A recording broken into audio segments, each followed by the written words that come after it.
If a player cleans his ball during play of a hole, except on the putting green, he shall incur a penalty of 1 stroke. That's a rule, Jerry. But it's just a friendly game. Why do you always have to be such a stickler? Because that's the way I was raised.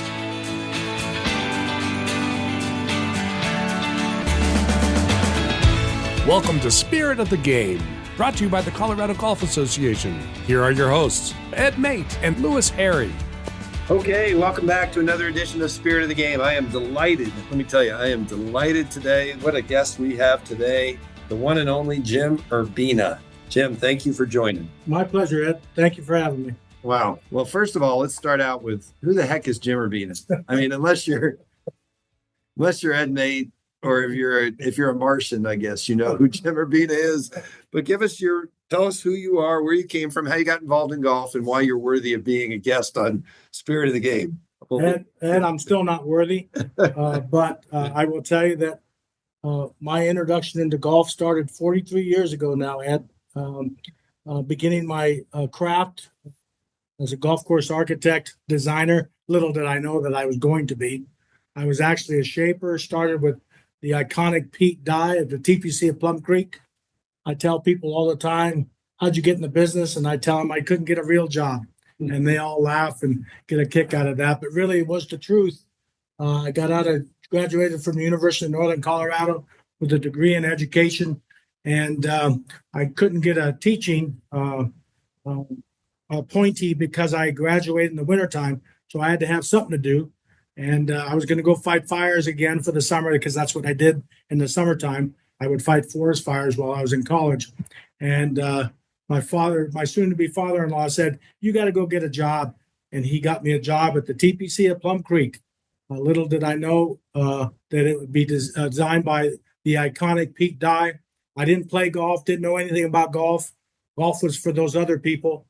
And so 43 years later, Ed, I'm still designing and building golf courses around the country and in foreign countries. And so to make a long story short, I'm in the golf business today still. But as you know, I play the game a little bit different. I treat the game a little bit different. And so I may be the perfect guy for you today. Ed. Might be the perfect guy. All right. We're going to get into that. I know what you're talking about. And then, again, this is a Rules of Golf podcast, but the rules of golf are really what define the game. So as an architect, you are really dealing with the very fabric of the game of golf. And so the rules, people say, what does an architect have to do with the Rules of Golf podcast?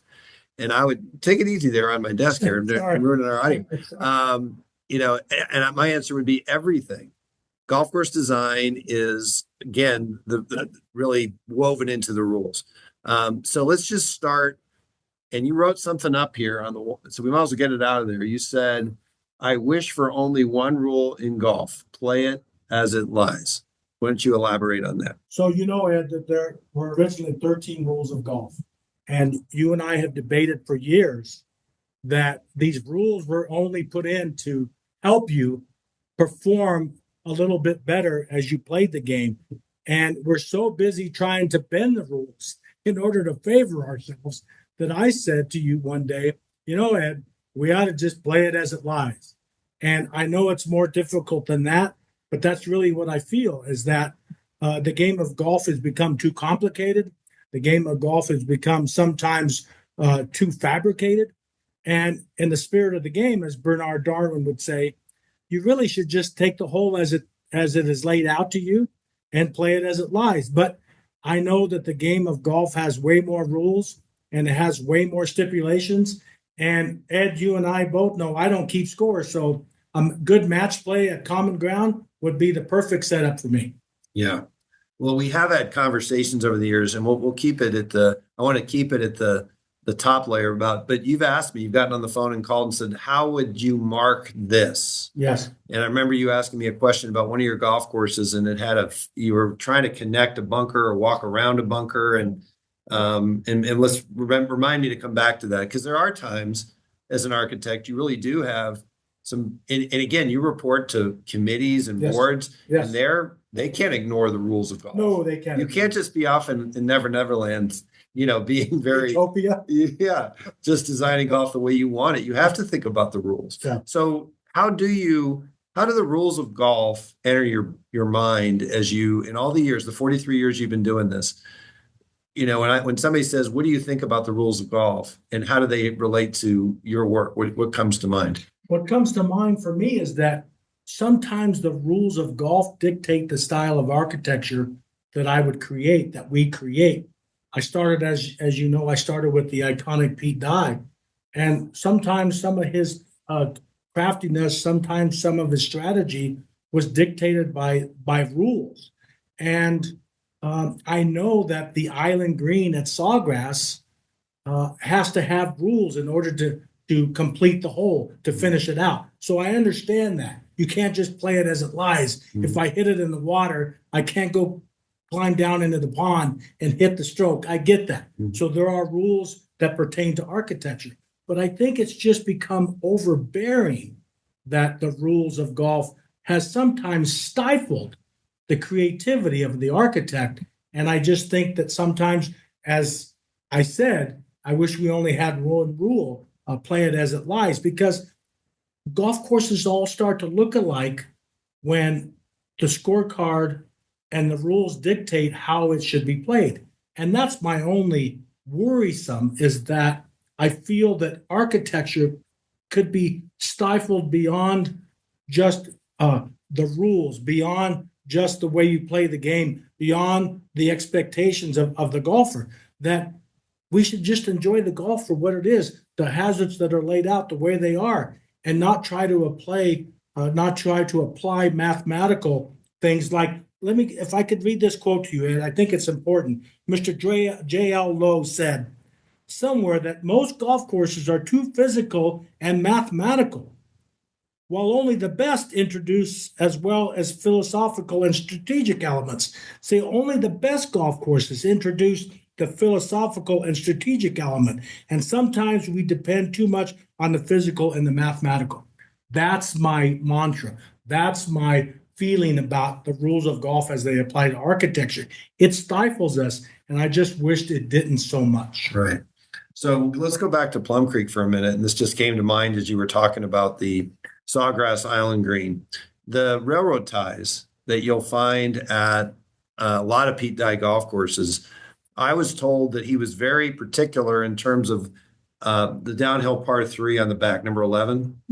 Did I get that right? At Plum Creek? It's number 12. 12. Okay. Yeah, I forgot. 10, 11, 12. 11 is the par 5.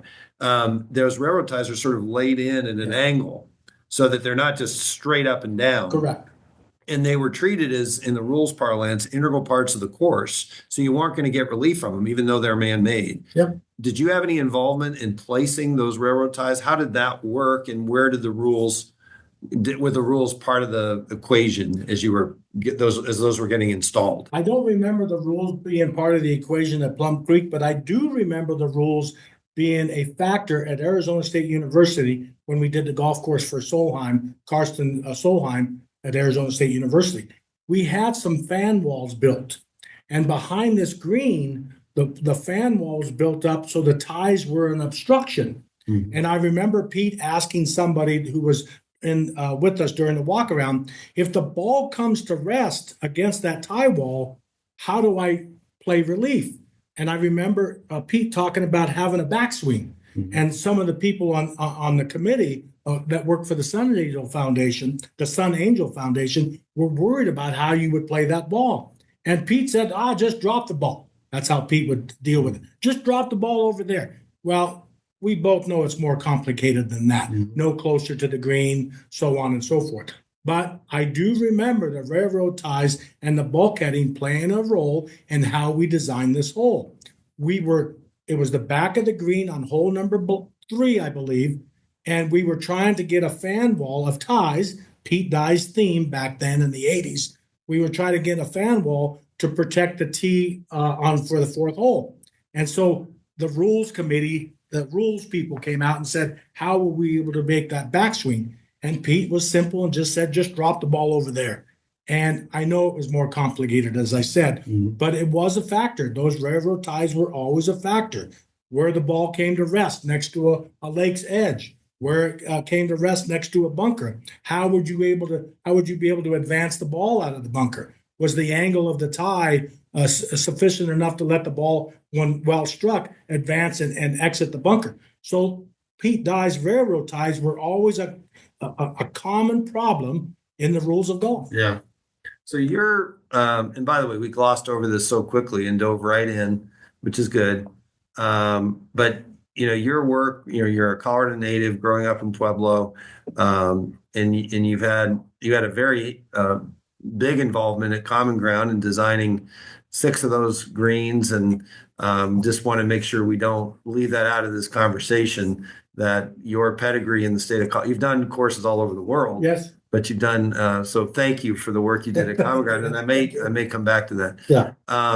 So Golden Age architecture, and that might be a little too far and we'll just let this conversation unfold. But when I think about what is the Golden Age of architecture? What is the span of time? It's perceived to be between 1910 and just before the Depression. Okay. 1930, 1931. So what's really interesting to me about that in this conversation, that was the emergence of the steel shaft, was in that kind of starting to emerge. The 14 club rule, and we had Rand Jarris on one of these a couple of weeks ago, and we were talking about the history of the rules. Yeah.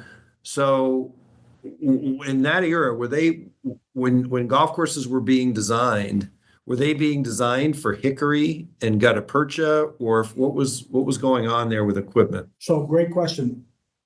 As I studied the evolution of golf course architecture from the late 1800s to early 1900s to just before the Depression to after the war to the 50s and 60s to the 80s and 90s and now in today's realm of design, what I learned was that the bunker placement started in the early 1900s between 180 and 220 yards.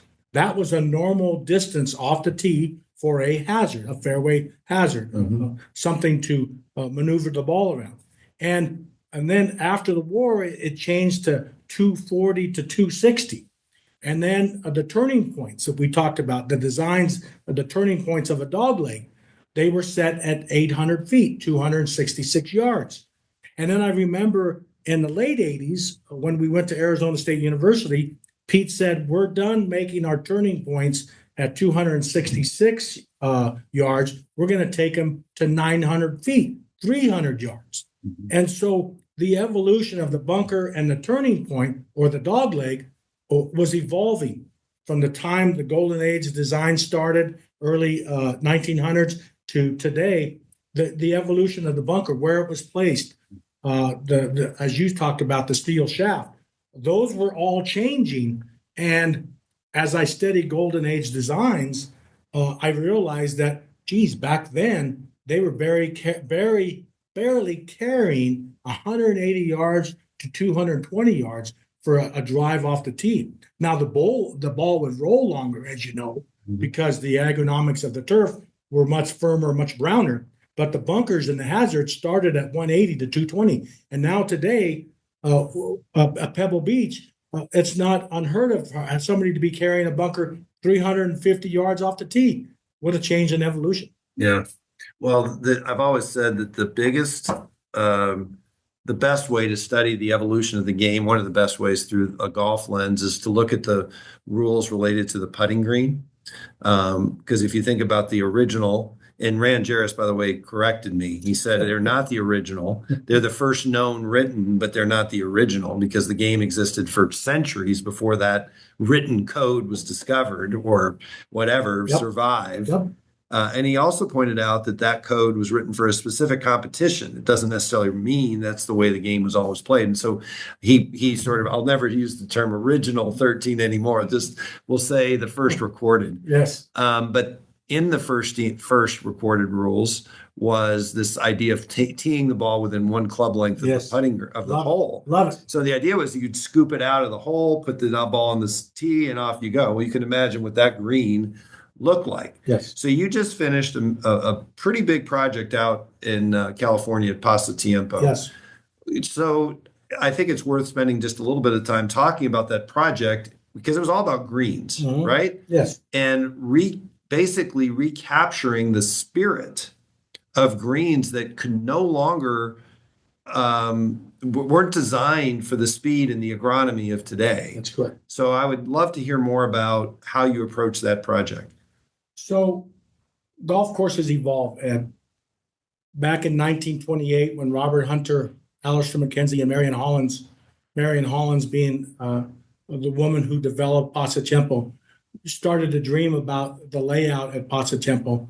They were talking about a golf course that back then was off the tee was only measuring around 6,400 yards. And today it measures more than that. But even today, Pasatiempo still holds itself because of the elevation changes and the greens. But just so you know, the bunkers I just talked about, the bunkers being set at 180 to 220.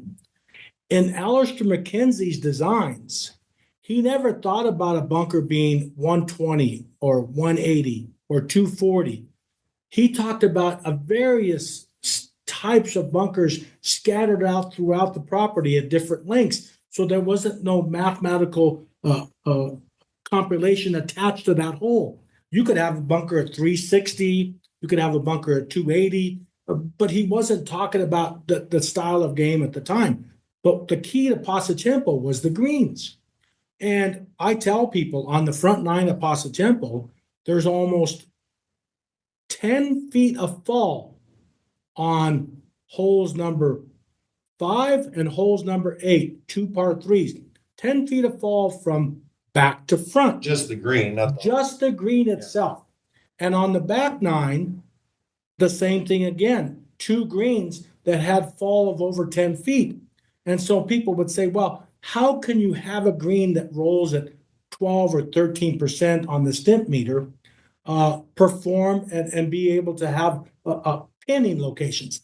Well, the pinning locations were long lost many years ago. People always thought, oh, the greens were original at Pasatiempo. They had been changed many times, even by Alistair McKenzie himself.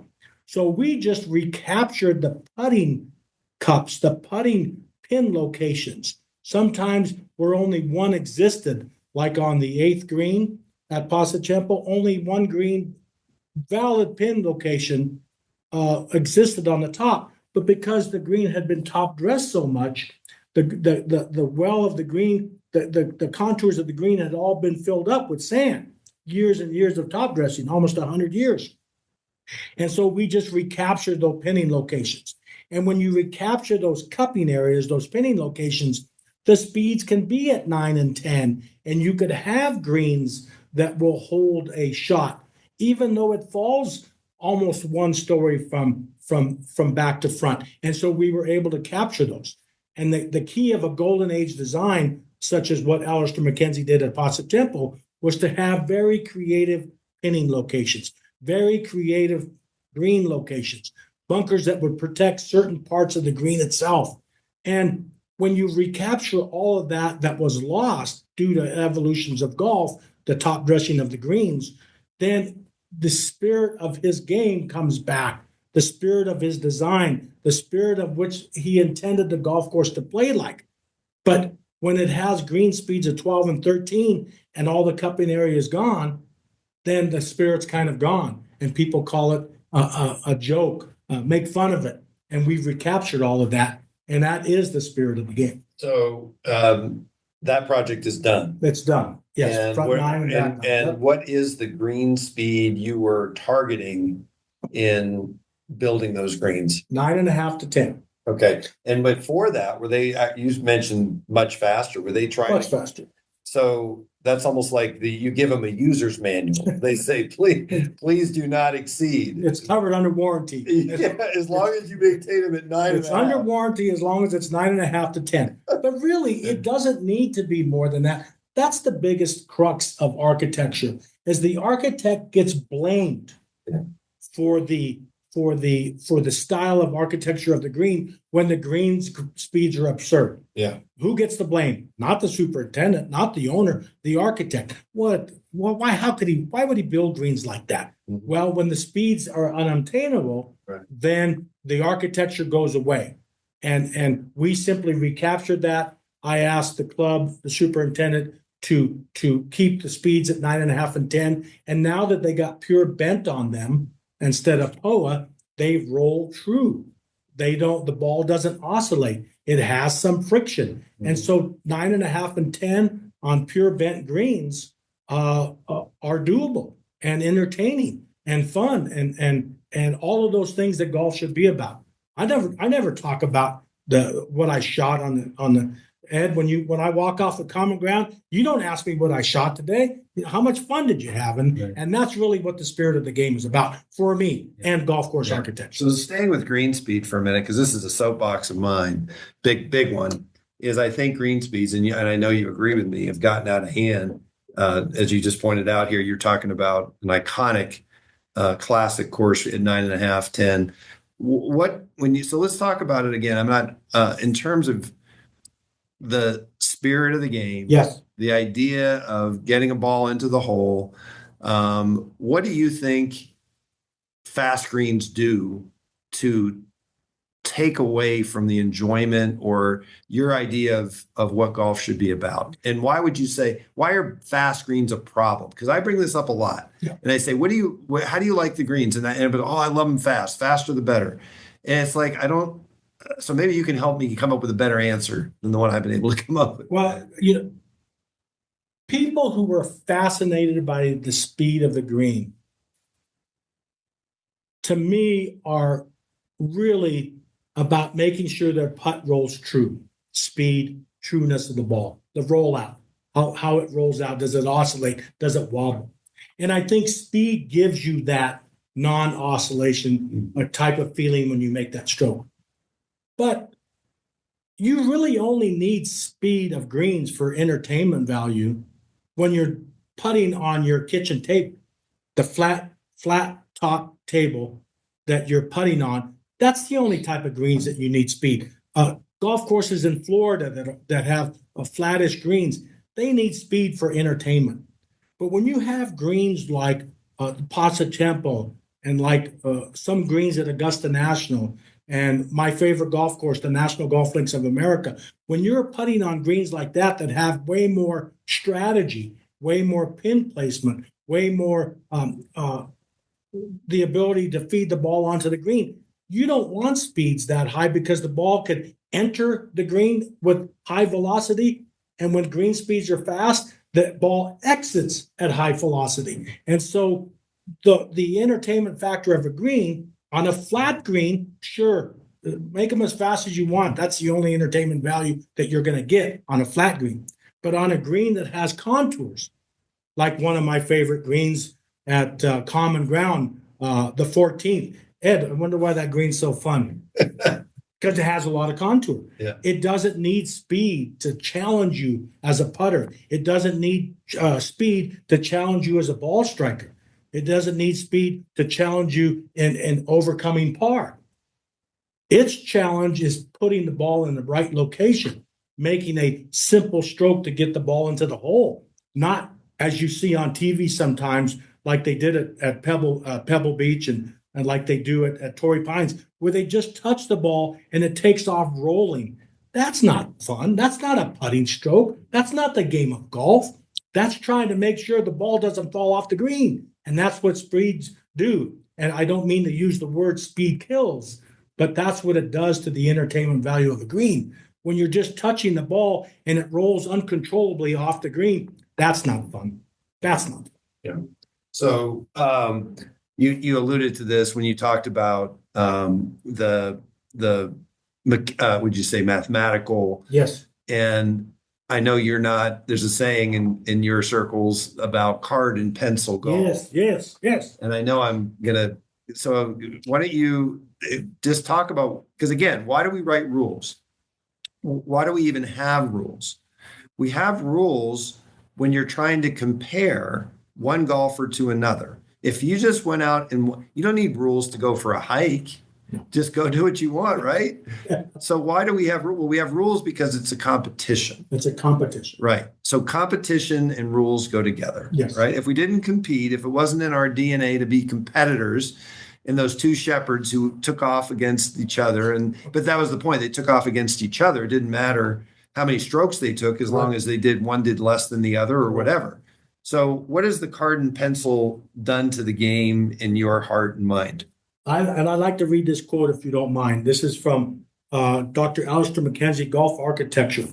It says, and I quote, "There are some leading players, you know what that means, Ed, who honestly dislike the dramatic element in golf. They hate anything that is likely to interfere with a constant succession of threes and fours. They look upon everything in the card and pencil spirit," end quote, which means as long as I'm scoring good and as long as I'm beating my opponent and all of the other opponents in that day, I am good. I'm a successful golfer. I'm the card and pencil mentality. But if I may add this, and I quote, "The average club member, on the other hand, is a keen sportsman. He looks upon golf in the spirit of adventure. And that is why St. Andrews and other golf courses modeled on similar ideals appeal to him. The average golfer, the spirit of adventure. He's not worried about what he's going to score. But I understand that's what competition does. I understand why the leading money winners on the tour, they care about that scorecard and they care about the rules. But not the average person. He looks upon golf as a spirit of adventure." Yeah. Do you think that's the first written card and pencil? You think that's the origination of that term? Yes, I believe McKenzie was the quote. Several other Golden Age designers talked about it. A.W. Tillinghast. A.W. Tillinghast in the 30s said, if I could quote this quote to you, he said, "The merit of any hole is not judged by its length, but rather by its interest in its variety and elective play is apparent. It's not how far, but how good." And that's A.W. Tillinghast talking about this yardage that we have to have. Golf courses over 7,000 or 8,000 yards. And it's not about how long it is. It's about how good it is. And they were talking about this back in the 30s and then in the 20s. The card and pencil, the mathematical, John Lowe talks about the mathematical presentation. A.W. Tillinghast talks about the fetish of length. These are all the books that I consume. And they were worried about them then, and I still worry about them today. That the average golfer, Ed, that's me. I'm looking for the spirit of adventure. How many times can I enjoy myself during the day? Not whether I got a 3 on a par 4 or I got a birdie on a one-shot hole. That's not my game. Right. We're the average people. You other guys, you play for that card and pencil. More power to you. Do you think that there are more card and pencil golfers out there than a spirit of adventure golfers? I think if you watch TV, they're all card and pencil guys. No, of course. We know that. They're making a living on card and pencil. That's right. Yeah. I'm talking about think about the clientele that go to Bandon Dunes. Think about the clientele that come to Common Ground. Yeah. I have my own answer. What do you think? Do you think most golfers are card and pencil golfers? And again, this is evolving as you look at Top Golf and as you look at kind of the new entry and the gamification and the video stuff. Maybe that's evolving. But what do you think? Do you think? I think that I would say more than half of the people who walk out the door at Common Ground are looking to better their game. Yeah. And when they better their game, the only way they know how to judge that is by a score. But as you know, Ed, when I walk out that door, if I get a par or a birdie and I hit a shot that I've never hit before, that's the betterment of my game. And I don't need a pencil to tell me that I'm getting better. I could feel it, the on the ground shot, the once in a lifetime 7-iron. But yes, more than half, maybe 75%, I truly believe, walk out that door at Common Ground hoping to score better that day, because that is the satisfaction that they're getting better at what they do. Right. And there's nothing wrong with that. Yeah. And I would agree. And you're unusual. And in a lot of ways. Yeah, thank Very goodness, unusual. right? This would be a weird world if there were Very more Jews. It'd be a good world, actually. Okay. But seriously, how often do you, I mean, I'm guilty of this. I mean, when I go play, I got my handicap, the Colorado Golf Association. We talked about the rules of golf, but we're also the rules, the representatives of the USGA course rating system. Yes, you have to be. And so to talk about that just for a bit. Ballyneal, which you were not, I know that was designed during your time working with Tom Doak, Yep. and you spent quite a bit of time. You were out at Sabonic. Well, that was which was kind of a shame because you had a home game and you had to go across the I had to world. go farther away. Right. But one of the coolest things about Ballyneal, and I know they're not alone in this, but they're pretty unique in that there are no tee markers and there is a course rating, but it's never publicized. That's right. And it's fascinating to watch the card and pencil players come out there and kind of struggle with, they want that, not just the score that they can brag about over a beer, but the score they can stamp and put in that Yes. handicap and say, there it is. Yes. And it's just fun to see the way people respond to that. And there's nothing wrong with that, Ed, but the opposite of that is when, and I'm very familiar with Ballyneal.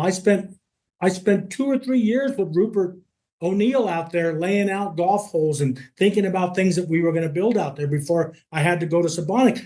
But the problem with the rules and the card and pencil guys is that when they 3-putt the 8th green at Ballyneal, now they have a different attitude. Mhm. And it's no longer, I just got a bogey. Now it's that green is unfair. The U word. I hate the U word. Yeah. It's like the F word. Yeah. I hate to use it. Unfair. And so it plays both sides. You see the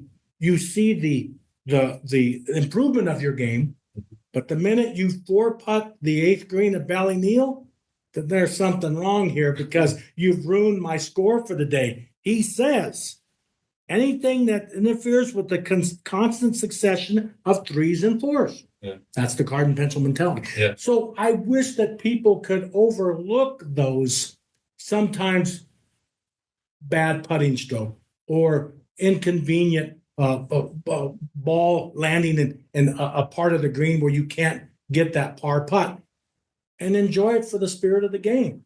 But I understand why people keep score. They want to feel like they're playing better. So in all your years in design, how have you had the opportunity to, I know you worked with Nicholas and we Yes. can talk about that, but you weren't working with Nicholas during his prime as a player. No. But have you had the chance to play with a tour player in their prime? And did you see something there that helped inform? It kind of changed your Yes. Yes, and people think, well, this guy, he doesn't care about the scorecard. He doesn't care about rules. I have to care about all of that, Ed. Yeah. I try to downplay it, Yeah. but I played with Jay Siegel, best amateur. I played with him at San Francisco Golf Club. I'm not trying to drop names. I'm just telling you asked me the question. I played with Jay Siegel. I played with some of the best amateur players. I played with Ian Baker Finch after he had just won the British Open. I played with Nicholas even as his career was winding down, but I still had to understand how he thought and how he played. I got to tell you this story. Yeah. Sabonic Golf Club. We're laying out the 7th hole, and we have a bunker over on the right side of the 7th hole, dog leg left, and I'm down in the bunker and we're getting ready to shape it. And I'm the design associate at Sabonic. And Nicholas gets down there and says, Jim, that bunker face is too steep. And I said, well, I think it's pretty good. I think it's the right angle for the location of the bunker. He says, I can't advance my ball to the green. And I said, why do you have to advance your ball to the green? No disrespect, Jack. And he said, Jim, how many majors have you won? And I said, I had to think about it for a while. None, Jack. And of course, he tells me how many majors he won. So you see that it plays in even the best players. That's what they think about. And as Jack Nicklaus is the architect designer, he thinks about the guy who lands in that bunker should be able to advance his ball to the green.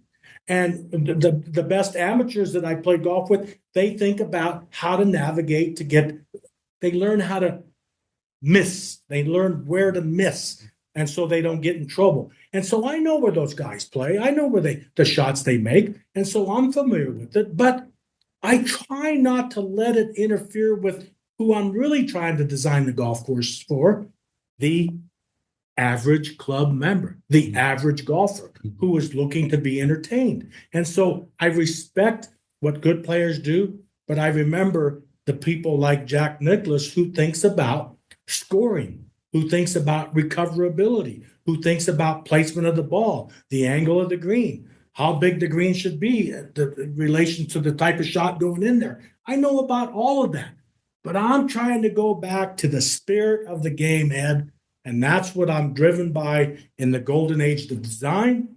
That's what I'm driven about. And when we do Pacific Dunes and Old McDonald at the Bandon Dunes Resort for Mike Kaiser, I think about those things. I think about the average golfer. How is he going to get around? How is this woman? How's my wife going to navigate the golf course? And those other guys, those really good card and pencil guys, they'll be entertained too because their goal is to just keep getting better and better on the scorecard. And I'll just keep trying to provide golf courses that are more fun and entertaining and allow for strategic play.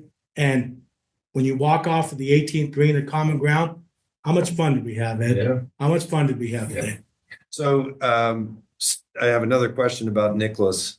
And do you, if you ask somebody who's paid a little bit of attention to golf course design, there's sort of these, and I want you to respond to this if you think this is true or not, that Jack Nicklaus, I'm not trying to get you in trouble because I know how much respect you have for Jack Nicklaus, and you gained even more respect working with him intimately, that he designed holes for his game, that he hit the ball left to right, that he hit high towering approach shots, and he liked the challenge of the second shot.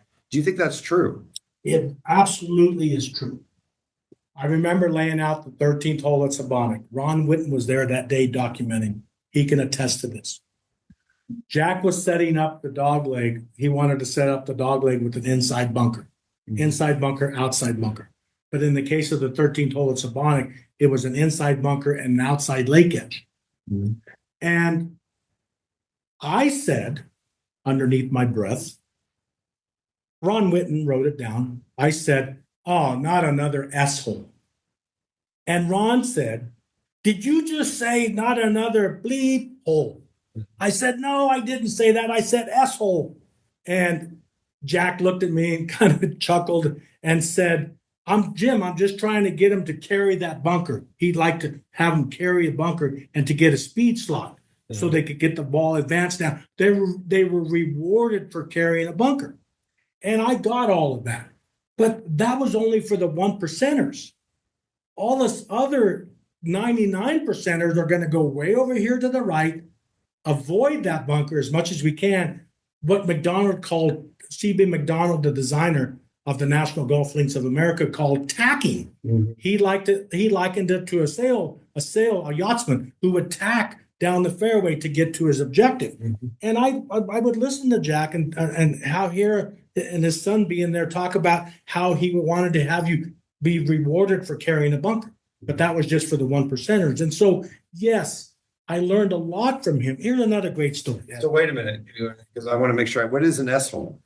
An S-hole is a hole that tee off and oh, you mean like the letter S? Like the letter S. I got you. I thought it was like speed slot or what you were. Yeah, I was okay. S-hole. So, but right to left, left to right, right to left. Oh, okay. So or he was vice versa. Right, but so just staying with the one idea and the notion that Nicklaus faded the ball. Yes. You think that made his way into his designs? Yeah, for sure. Do you think he was aware of that? For sure he did. Yeah. For sure he did. Why would you do that? I mean, it doesn't make sense to me. It's like Because some people thought that the strategy of a golf hole, that you should be able to flight the ball left to right and then right to left. If you were a really good golfer, you could play both shots. And some people felt like Augusta, that if you hit a fade, you were not going to be very good. Yeah. Some people thought that if you name the golf course, if you played a draw, you weren't going to be favorable. Jack felt that you had to be able to hit a draw and a fade, and that's the way he laid out his golf. And that's sort of silly because I mean, let me just go right to the what things would somebody point out and say that I can tell Jim Urbina did that because The ground game. okay. It's open in the front, and that leads me to the story I have to tell you. Okay. We were playing the 13th hole, Jack and I. We're bros. We're buddies. So games are similar. We get You're to the opposite of high. Exactly. You've never hit a ball over 5 feet. We get to the 13th green, and he's watching me play with a 7-iron Right. on all my shots. Yeah. It doesn't matter if I'm 200 yards away or 50 I've yards played with away. you. I know what you. I've seen I it. hit the ball on the ground. Yeah. And he's walking with the caddy at Sabonic on the 13th hole, and he said, "Is that the only game you know?" And I was like, "Well, yeah, I like to bump it on the ground." And he says, "I could hit that shot, don't you?" And I said, I don't believe it. I've never seen you hit it yet." Because he hits the ball in the air. Oh yeah. Great players hit the ball in the air. It almost touches the cloud. Yeah. And then it lands softly right where they want it to be. Right. But so Jack said, "All right, let's have a bet who could get it close to the pin, and I'll use a bump and run." I said, "All right." So I hit my 7-iron up there, and we can't see where the ball ends up. He pulls out, I believe he hit a 6-iron. He gives a caddy asked for a 6-iron. He bumps the ball up there. We can't see, so we kind of walk fast up to the green. And guess who won it? I'm gonna guess Jack Nicklaus won. He absolutely did. He absolutely did when he was much closer. Yeah. And he said, "See, I told you." And I said, "Well, if you're so good at it, why don't you do it all the time?" And you know what his answer was? Because I don't have to. Don't have to, right? Because that's the game that those people play. Yeah. And again, I get off on tangents because I remember these things, Ed. I remember that good players don't think about hitting the ball on the ground. They think about flying it exactly the Right. yardage they were given. Right. What does a caddy do? How far is it to the pin? 165. Okay, I get my 165-yard club. And you know why they should be rewarded for hitting the 165 club? Because they sit out on the driving range for hours and hours and hours hitting a 165 shot. Yeah. And Jim Urbina, he gets a 7-iron and he hits at 165 or 50 with the same club. He doesn't care. Spirit of adventure. Two different types of games. But yes, Jack thought about how he played, how that ball would release, how that ball would react on a 165-yard shot, because that was important to him. Do you think his design philosophy evolved now where For sure. because I mean, as he's gotten older and he's got to have gained some appreciation for not everybody, he can't hit those shots anymore. For the ground game. Yeah. For the ground game. And I was just with him last year. We told some old stories at the Bears Club. I was with him. We told some old stories, but I saw what he's done to the Bears Club, and it's evolving. Mm-hmm. And it's not so much. There's still some bunkers. There's still some strategy, but I wouldn't say as much force carry. Right. And that's the game that I always knew. That's the game that the links golf that the guy sent me to study in Scotland, the ground game. That's what I learned. That's what I brought back. That's what stuck in my head. But I've realized that good golfers, people who practice, they want to be able to hit that ball in the air and land it right on that pin. And more power to them because they practice way more than I could ever imagine. So staying again on the topic of the highly skilled players, everybody who's been on this Spirit of the Game podcast has been asked this question, Mm-hmm. and that is the rollback of the ball. Mm-hmm. And, I'm very interested to know what your take is on it. There's a large camp of people who say the USGA was asleep at the wheel. They should have done something a long time ago, and they're not doing enough. And there's another camp saying this is crazy. They're ruining the game. And you know better than anyone, this is not a new debate. Not a new debate. So what do you think about this proposal that's on the table to quote unquote roll back the golf ball? Can I give you one quote? Well, you brought all these books in, and if anybody could see that, if we were a video podcast, it'd be impressed and all your dog-eared and your marks. Yes, I didn't know you were going to ask this question. No, we went to La Cueva and had red chili. We didn't do any preparing for this. From the book Scotland's Gift Golf, Charles Blair MacDonald, he wrote, and I quote, "Viewing the monstrosities created on many modern golf courses, which are a travesty on nature, no golfer can but shudder for the soul of golf. It would seem that in this striving after novelty and innovation, many builders of golf courses believe they are elevating the game. But what a sad compilation." He said this back in the 20s. The monstrosities that we are creating. What do you think my view on rolling back the golf ball is? Well, that it's, yeah. Back then they were creating monstrosities. Yeah. Today we're creating monstrosities. If we roll the ball back, who cares if you could only hit it 310 yards? Yeah. You're still a skilled player. It's not for the novelty and the innovation. It's for the spirit of the game. That if we get too carried away with the length of the ball, it's a sad compilation of what golf courses are going to happen to them. We're going to run out of acreage. We're going to run out of room. We're going to run out of the amount of water that we have to put down, how many acres we have to mow, and so on and so forth. And so I feel like Charles Blair MacDonald felt many years ago is that sometimes Tillinghast says the fetish of length. Roll the ball back. Make the golf courses that we have today usable. And or Ed, we could do this. And I said this at Texas Tech University. They said that the golf course, when we did the golf course at Texas Tech University, said it's not long enough. And I said, well, we could fix that. And it'd be a lot cheaper. He said, how are you going to fix that? The golf pro and the staff. I said, you know how we fix it? We get rid of all the par fives. Well, we can't do that. Why can't we do that? Well, we got to be able to have birdies and eagles. See how they think about the game? It all goes back to that card and pencil theory. Just get rid of the par fives. Mm-hmm. Let's just make par fours. Get rid of the par threes. Make par two. Who cares? Yeah. Making it longer is not better. Roll the ball back. Let us enjoy common ground so that we don't have to put a tee box back on Havana Street to make a golf hole relevant. Let's play it as it lies. One of my first rules of golf, rolling the ball back will allow us to play it as it lies. So in the history of the game, we've never done that.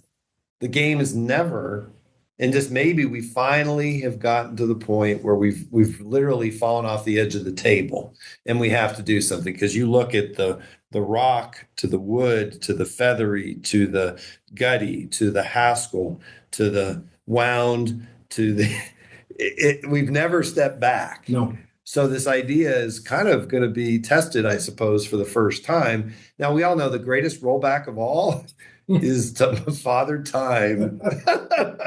Yeah. Let me tell you, my ball is rolling back quickly. Yeah. So, that's right. that's probably the best governor of all is just we get old. Who doesn't want to have a Ferrari and not drive at 180 miles an hour? Yeah. I get that, Ed. Yeah. But I believe that we could enjoy the game more. All of us, including the people who play on TV. If the ball was rolled back and we could enjoy golf courses that don't have to be, as McDonald said, monstrosities. Mm-hmm. And that would be my stance on it. Have you played Homestead at Fox Hollow? Yes. I love that golf course. Not a bad golf course. I love because it's a par whatever. Yes. And I remember when it opened, they kind of positioned it as a championship executive, which is typically kind of an oxymoron. But I actually enjoy that length of course, Yeah. and the experience there is not diminished in my opinion because it's not a par 72 or Correct. A quote unquote, Championship golf course, Yeah. please. Yeah. All right. So I just listened to, I'm just coming off, this is just spitballing here. Yeah. Just listen to your Feed the Ball podcast that you do periodically with Derek Duncan. And this is kind of, we're wrapping up because we try to keep these to about 50 minutes. Perfect. All right. So you talked about tie-ins, and this is really unrelated to the topic of rules, but it really made me reflect on, a tie, and we're not going to get into the details of this, but to me, a tie-in is where one feature meets another feature. Yes. And the world is full of tie-ins, right? Just as you walk around and navigate the world, Yes. the way this credenza ties into the wall, the way, windows fit into a building, whatever it may be. But what it got me thinking of is just how, when something speaks to you, the emotional side. And I was thinking about what holes or what golf courses in my mind really speak to me. And it was funny, and not that this is the only course, but the front nine, as I knew it, I guess, or maybe it was the back nine at John F. Kennedy Golf Course, as funny as that may sound, the way that course fit into the land in such a subtle, simple way, I just loved. And it's like, that's not going to make anybody's top 10 list. No. But it's just the emotional.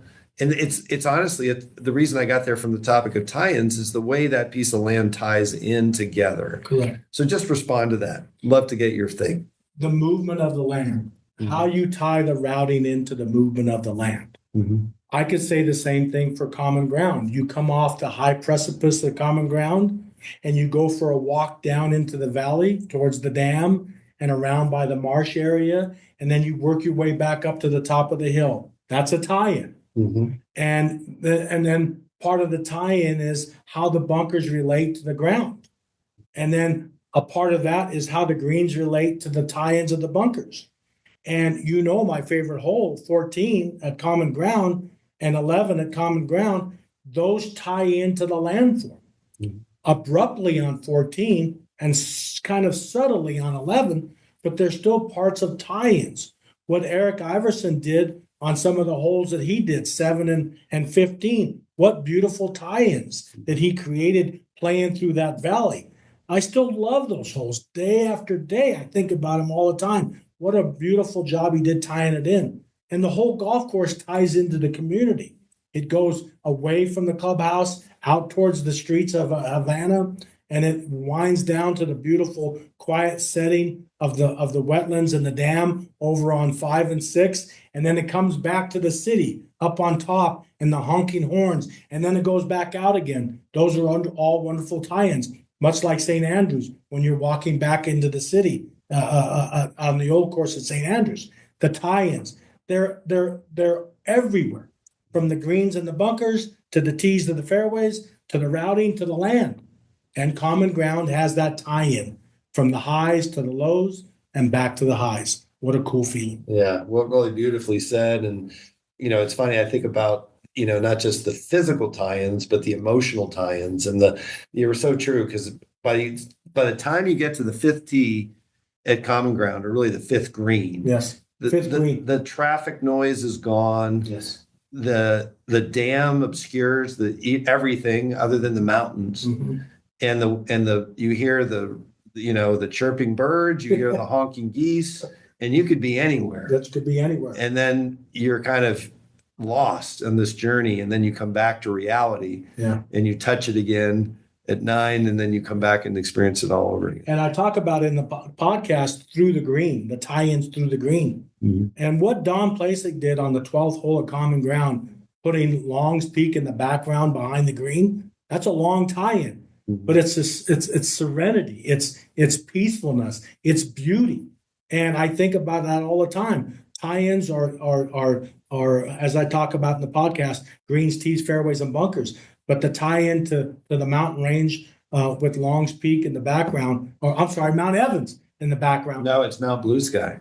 Is it Mount Blue Sky? It's no longer Mount Evans. They changed the name of I it. didn't know that. Oh, yeah. I'll call it Mount Yeah, Evans. you're not allowed. I'm allowed to do that. We'll call it Mount Urbina. Okay, thank you. No, Mount Placing. would be But better. Mount Placid, but it's the tie-ins, Yeah. and it could be everything, and it's the walk that you enjoy with the people and the tie-ins to the city and the community. It's all part of it, Ed. It's all part of it. Well said. Well, Jim, this was fun. We'll do it again. This is Thank you. part one of many. All right, and thanks for all you do for golf in Colorado. My pleasure, Ed. Thank you Okay, for having you me. bet.